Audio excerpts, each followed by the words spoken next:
All right, so here's a 50-hour update. I'm just now doing the first service on it. I think it's got 53 hours on it to be exact. See here. See if I can get where. There we go. So yeah, 53 hours. Oh, I'm not sure why it looks like it's dancing in the sunlight, but it actually ain't in person. But so this is just an update. I told y'all I'd come back and try to do an update. I still hadn't done it with my ck2620, and I do still have it. I actually keep all the grounds maintained here with the 2520, plus my in-laws place, and that's actually where it's at now.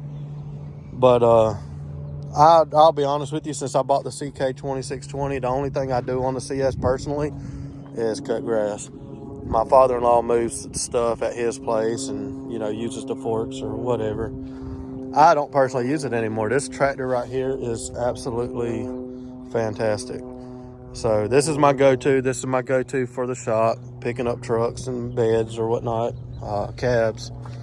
So I don't never use the other one. I got a small garden here. It's been washed out pretty good here lately, but I'm gonna be planting this again, and then we're gonna be planting a couple of acres at my in-laws. Gonna be closing off a little bit of the cow pasture and growing some crops over there as well. So I'll be using this to do all that myself, and the post hole auger that I got with this tractor to put up all the fencing.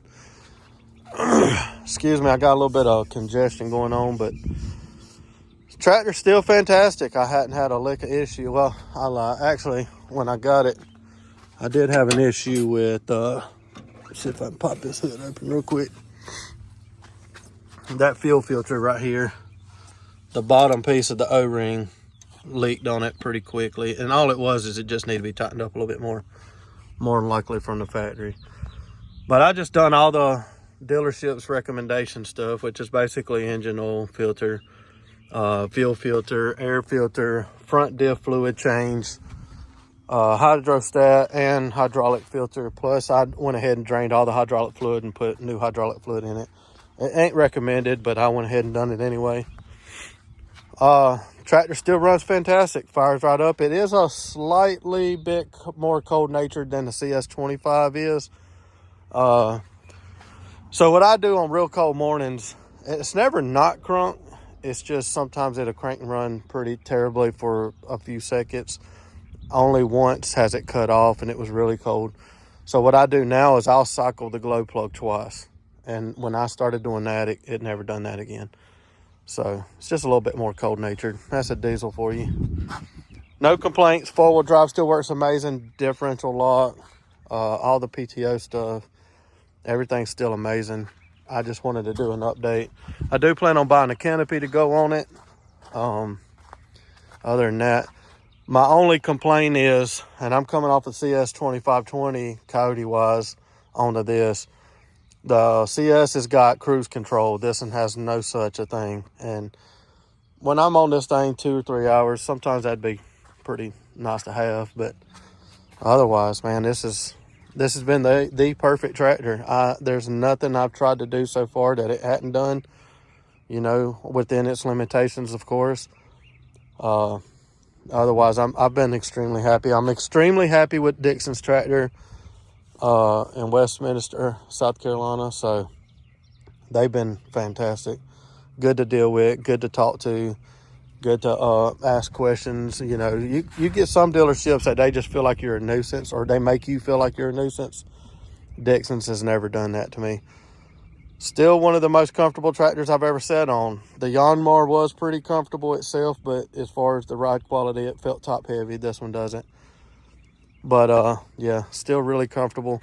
The difference in the Yanmar seating wise and this one, if I remember correctly, is I felt like that seat was a little bit bigger, or maybe the cupping was a little bit bigger.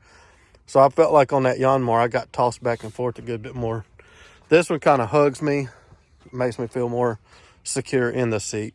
No issues though, like I said, other than that little bit of fuel filter situation. Other than that, these right here, I hadn't really locked down tight with something yet, but they do like to work themselves loose, and this this tiller will get to swinging back and forth. And once it gets pretty excessive, I'll get in here and tighten them up. But like I say, I ain't put a wrench on it. I just tighten it up. I'll hold this lock nut and tighten it up. So that's probably more my issue than Cody's or the tiller's issue.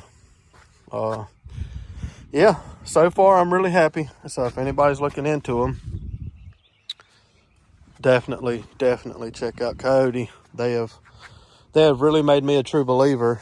I know a lot of people's into Massey Ferguson and John Deere, and Massey really just disappointed me with I bought a new Massey Ferguson in 2019, and I think that thing within a year was in there for warranty work 6 times.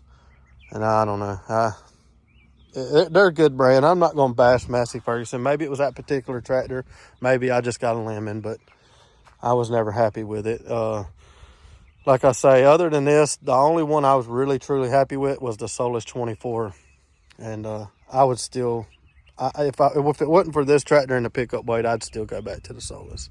So, well, that's all I wanted to do was update y'all on this, and with the 50-hour mark. And I do need to get that ck2620 sometime and do an update video on it. We've had a couple more issues out of it than just the fuel filter, but nothing major, and Dixon's always took care of us. So y'all have a good one.